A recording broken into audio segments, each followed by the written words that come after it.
Хайырлы көн, Татарстан. Хайырлы көн, хөрмәтле телевизор караучылар. Мин Айзилә Батырханова һәм тапшыруыбызның иҗат төркеме һәр барчагызга уңышлы, матур көн телибез. Изге ниятләр һәм ихлас эш гамәлләр юлдашыгыз булсын. Бүген 15 апрель бөтен җир шарында татарның бөек улы Габдулла Тукайны искә алу көне буларак билгеләп үтелә. Тукай вафатыннан соң бер гасырдан артык вакыт узса да, аның истәлеге халык кадерендә яшәгән һәм яши. Билгеле булганча 1958 елның апрелендә КПСС Татар обкомы һәм ТССР Министрлар советы карары белән әдәбият һәм сәнгать өлкәсендә иҗади активлыкны күтәрү максатында Габдулла Тукай исемендәге премия гамәлгә куела. Шул елдан башлап бүгенгәчә әдәбият, мәдәният һәм сәнгать әһелләренә Тукай премиясе тапшырылып килә. 2021 елда Тукай премиясына кандидатлар белән без сезне Татарстан яңалыклары һәм Хәерле көн Татарстан тапшыруларында таныштырып барабыз. Исемлектә язучы Факил Сафин да бар. Ул «Саташып аткан таң» роман трилогиясе һәм Гөлҗиһан повесте өчен югары дәрәҗәдәге бүләккә тәкъдим ителде. Татарстанның халык язучысы Аяз Гыйләҗев Факил Сафин безнең милли язучыбыз ул. Аның әсәрләре халыкны уятырга ярдәм итә. Мин аның татар язучысы исемен лаеклы йөртәсенә ышанам дип югары бәя бирә.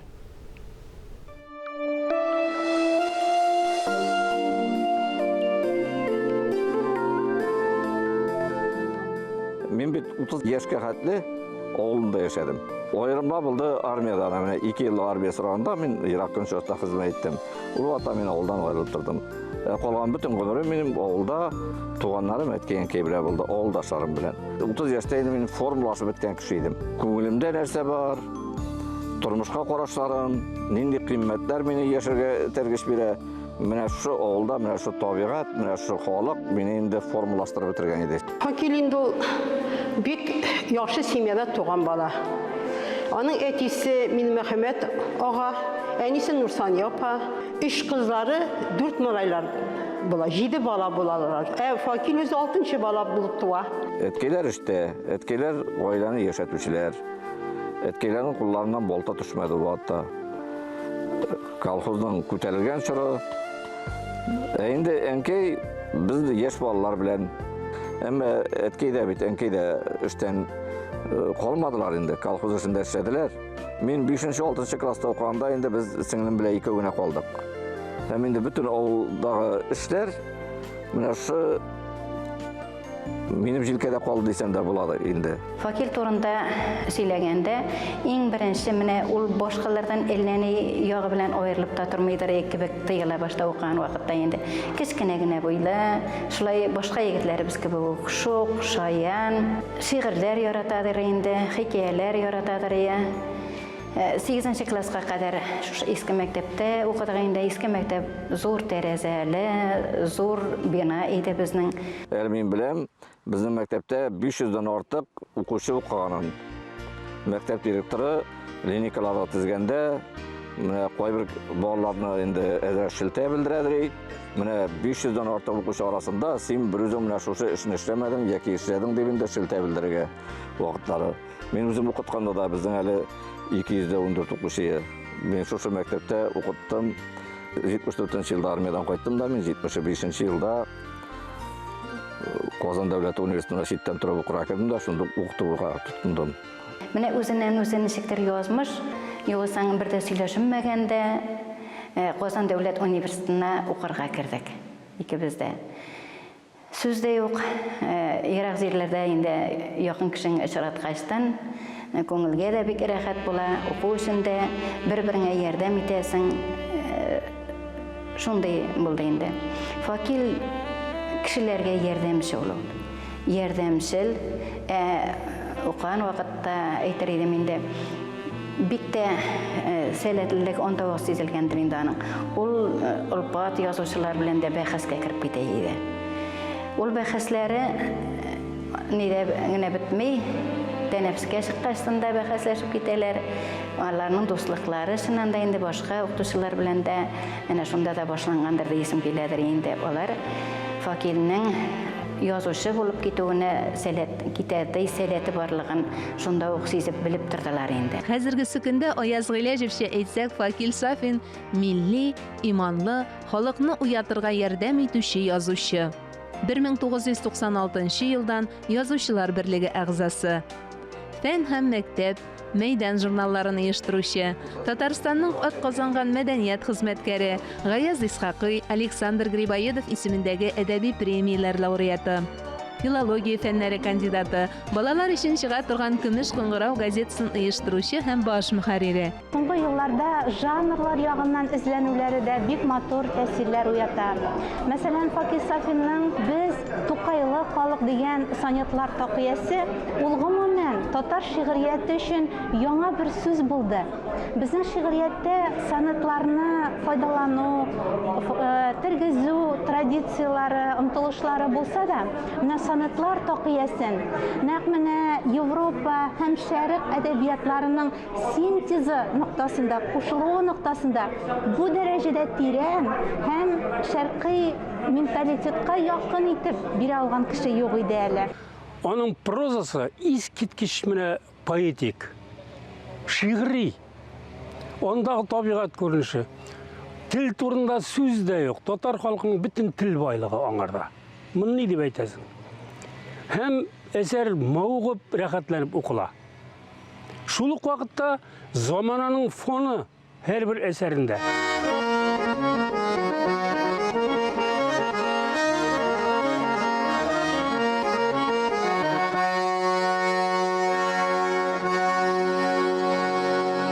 «Икебез ачкан дөнья» дигән шигырендә Факил Сафин булай дип яза. Без ачкан сөю дөньясын икебез белгән җиткән. Мәхәббәт ул төннәрендә сүрелмәс кояш икән. Һәр карашың сөю җыры, һәр сулышың мәхәббәт. Якты карашыңны тоеп, яшәүе шундый рәхәт. Язучы хатыны булу үзе бер һөнәр ди аңлаган кеше.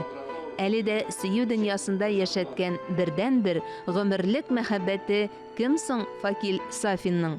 Мен яшигенә 23 яшьтә үзем бер кызга гашык булдым. Үзем укыткан авылда, ул Мөселман Октябрь дигән авылда, Лейсер исемле кыз иде. Ул бухгалтерлар мәктәбен бетереп кайткан иде. Мин инде университеттан кайтып инде ул авылда эшлидем. Без менә очраштык. Җәй көне инде басуга эшкә чыгаралар бит. Менә шул басуда эшли башлаган, эшләп йөргән җирдә без очрашып, танышып киттек тә. Менә бүгенгә хәтле яшибез инде. Менә бу ел безгә 40 ел була. Узакта тормадык, без өйләнештек. Безнең 2 балабыз бар, оныкларыбыз. Семьяда бик аңлыйлар, чөнки минем хатыным әдәбиятны бик яхшы белә. Бигрәк тә шигъриятны бик яхшы аңлый. Шуңа күрә аның инде иң нык кайгысыз чагы менә газета, журналларда җыен шиле-пышлы шигырьләр чыкса, җитмәсә ул шигырьләрдә кемдер мактап язса, аның кайфы бердә булмый инде. Инде минем язганнарны бик ярата инде ул. Бәхеткә безнең әдәбият чын талантлар әдәбияты. Факил Сафин кебек прозаиклар белән теләсә кайсы әдәбият горурлана алыр иде дип язган иде 2002 елда илбашыбыз Минтимир Шәймиев. Чыннан да Факил Сафинның тормыш чынбарлыгын чагылдырган әдәби әсәрләреннән тыш, оның белән гади генә сөйләшеп утыру да күңелне байыта. Әдәбият ул барысы да. Әдәбиятта бик күп нәрсә нигезләнә. Һәм нәкъ менә әдәбиятның торышы ул рухи тормышның чагылышы, рухи тормыш анда барысы да. Анда түгел фәннәрдә, фундаменталь фәннәрдә, анда яшәештә, тормышны алып барышта, анда сәясәттә хәтта. Менә ни өчен иң зур политикларда дөньядагы әгәр дә инде бик нык сүзен әйтәсе килсә, нинди булса бер әдәби әсәрдән инде зур бер язучының фикерен үзенә кулланмый итеп ала. Чөнки ул шуннан да аның башка таяныр фикере була алмый. Хәтта борынгы чорларда да нәрсә эшләгәннәрен белмибез, ә менә нинди зур рухи культурага, рухи мәдәниятка ия булуларына ел язма булып, аларның төзегән әйберләре калган, язмалары калган. Һәм шуңа карап без бұрынғы шырны үйренеміз, һәм өзімізге енді келешекке ниндидер юллар сызырға маташабыз. Оны өткенде бетінде шуны үшін өйрелер. Келешекте ниндидер бір yoqtılık bulsun үшін. Ләкин менә үйренелер, культура дип сөйлиләр, менә киләчәккә yoqtılık булсын өчен алга таба шуңа ниндидер тиешле механизмнарны, технологияларны, финансларны эшләмиләр, үзеннән үзе килеп чыгар дип. Менә бер дурак килеп чыгар да, әйбәт әсәрләр яза башлар. Бер ахмак килеп чыгар да, шәп музыка яза башлар. Бер кеше менә балет куеп ташлар. Һәм менә шундый ниндидер аерым бер шәхесләр менә шу зур бер дөнья масштабында культураны алга таба алып барылар, без шак катып карап утырабыз дип. Һәм мисалга китерә башлалар. Бах соңгырау булган, Бетховен соңгырау булган, бах бер җирдә укымаган, тегесе булай әйтмәгән, бусы колхозда туган. Тегесе 2-3 укыган дип, менә шундый мисаллар китерә башлыйлар. Мин аның менә шушы üslupta yazуын хуплыйм. Әле ул башка өлкәләрдә дә ачылып китүе ихтимал, андый кеше күп кырлы талант иясе ул. Аның ачылмаган яклары да була, бәлки ул тарихи әсәрләрдә язып карар. Әле безнең күп язучыларыбыз драма өлкәсенә кирип китә, пьесалар яза, сәхнә әсәрләре иҗатта. Бәлки ул өлкәдә дә үзен сынап карар. Һәр хәлдә аның бүгенге иҗаты, шигърияте булсын, прозасы булсын, хикәяләре булсын, романнары булсын, алар инде безнең әдәбиятта Факил Сафин дигән язучы барлыгына бер зур дәлил булып тора. Факил Сафин якташлары белән гел аралашып, киңәш табыш итеп яши. Район үзәгендә яшь каләмдәшләр өчен Зөлфәт клубы эшли. Соңгы елларда Мөслим күзгә күренеп матурлана. Район җитәкчелеге ярдәмендә мәдәният йортында Мөслимнең күренекле шәхесләре сәнгать әһелләренә багышланган махсус салон, елга ярын буенда Кояшлы ык паркы ачылган. Безнең якта якты сер бар. Тылсымлы безнең яклар. Туган җирем тик син куйдың җырларыма канатлар.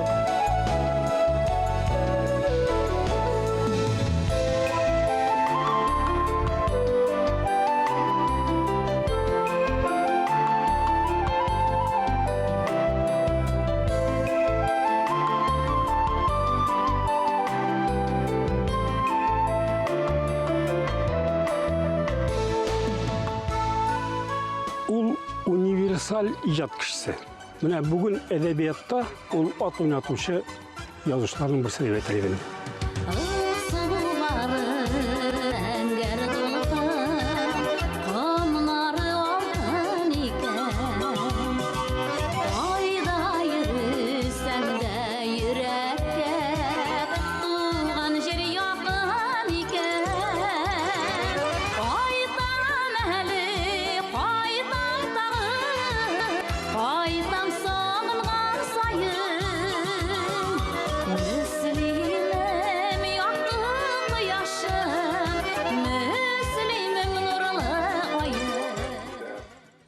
Biz yıl sayın үткәрәбез әдәбият көннәре. Ул ел сайын җыеп кайта, үзенең каләмнәшләрен. Ул бик матур традициягә әйләнеп бара инде ул безнең.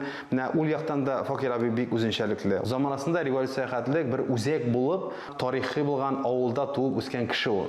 Һәм шуның белән инде ул мин мөгаен уйлыйм тәрбияләнгәндер дә. Аннан соң инде укып бетереп бу җирлеккә кайтып, хезмәт кылып, шушында ниндер үзенең киләчәк тормышына, үсешенә нигез алгандыр дип уйлыйм мин. Авыл сулышын, авыл тормышын, авыл хавасын, әйтик, авыл яшәүшен, һәрбер кеше монда бит ничек кенә булса да, менә шәһәр белән авыл кешесенең тормышын караганда, монда һәрбер кешенең тормышы күренә. Үзенчәлеге белән, авырлыгы белән, җиңеллеге белән, куанышы белән уларны һәрбер кеше күршесен тоядыр. Факил абый да шуның белән тәрбияләнгәндер дип уйлыйм мин. Әмәкәй инде ул минем өчен гомумән иң зур кыйммәт, яшәүшенең мәгънәсе. Мин нәрсә генә эшләсәм дә, кайда гына йөрсәм дә, нинди хезмәт башкарсам да, нинди генә дәрәҗәдәге эш башкарсам да, һәр вакыт үземнең авылымның бер метроном дип әйтим инде үлчәвенә салып карыйм. Минем авылдашларым нәрсә дип әйтерләр, бу хезмәтемне дөрес бирерләрме? Минем авылдашларымның йөзенә кызыллык китермәмме мин? Үземнең туган авылым Әмәкәй ничек кабул итәр мине? Мин һәр минем адым ул кечкенәдән үк. Һәм гомумән минем инде менә авыл нәрсә дигәндә ул шишмә башы бит инде ул. Менә мин үзем 6-7 яшьләрдә булганмындыр.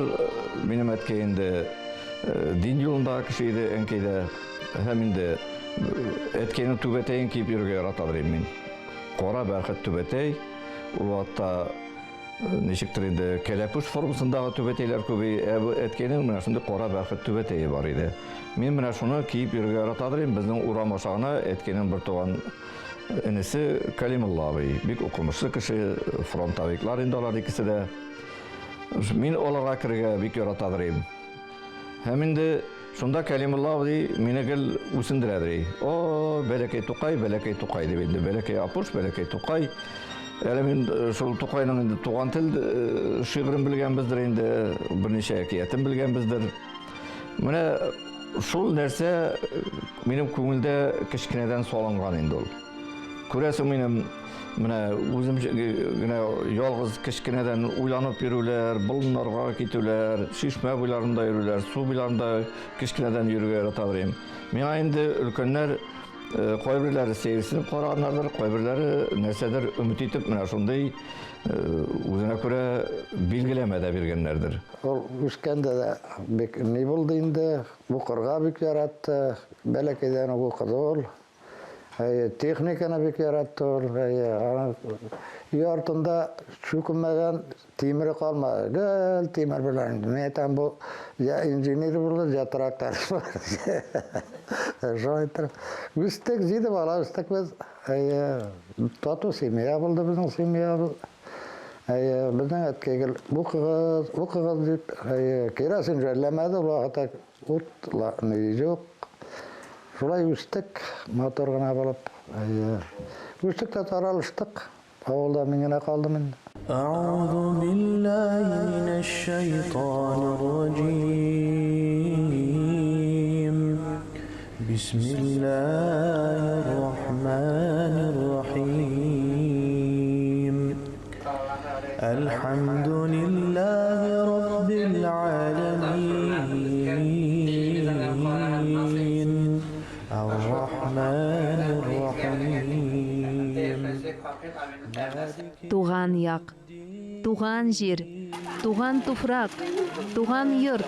Бу сүзләр һәр кешенең йөрәгенә иң якын, иң кадерле сүзләр. Факил Сафин эчендә нәкъ шулай. Сыйныфташы Хыснулла хәзрәт Хәмидуллин авылда Рәмзи мәчетенең имам хатибы. Кайткан сайын күрешмәй калмый сыйныфташлар. Бер очтан мәктәп тыкрыгыннан да урый Факил Сафин.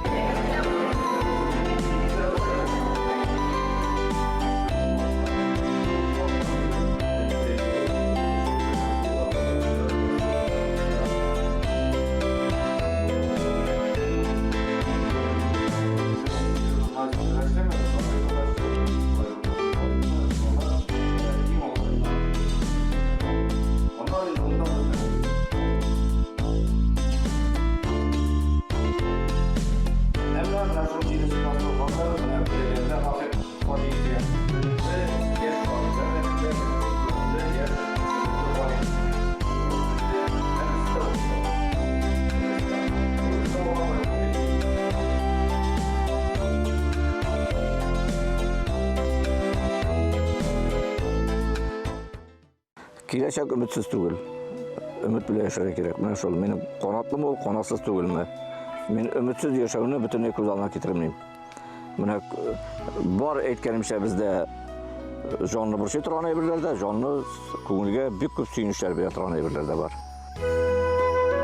Күңелемнең канатлары талып, ышкын сибеп бәгыр янганда, туган ягым гомер бишегемә. Мин табындым, һаманда. Баш очында тырна төркемнәре иңгерләре качты күгемнең шыклар түгел, инҗе хисләремлә болын өсләренә түгелде. Тымызык җил, шундый тансыкланган, еллар гизгән сәях төсле мин, ак буенда, биек яр өстендә, сәҗдә кылам сиңа, мөслимем.